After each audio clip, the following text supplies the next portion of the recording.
Your life won't change because you want it to. It changes when your daily inputs change. And it starts the moment you wake up.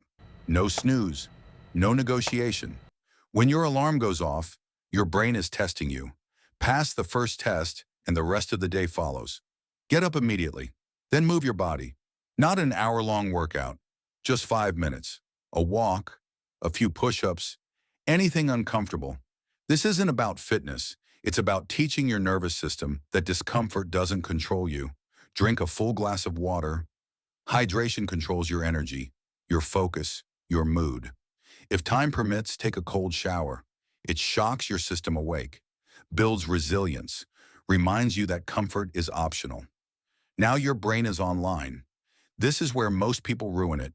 Scrolling, reacting, giving away dopamine to things that don't matter. Don't. Sit down and do one hard task for 30 minutes. No phone, no music, just focus.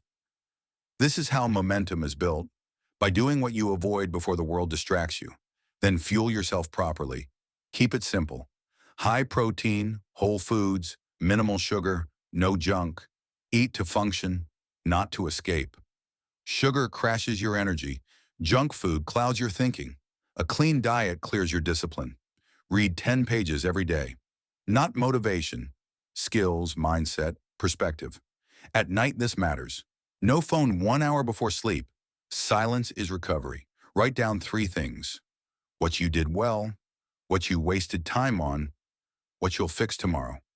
Sleep on purpose, same time, every night. Because discipline isn't built when life is easy. It's built when nobody is watching. Do this for 28 days.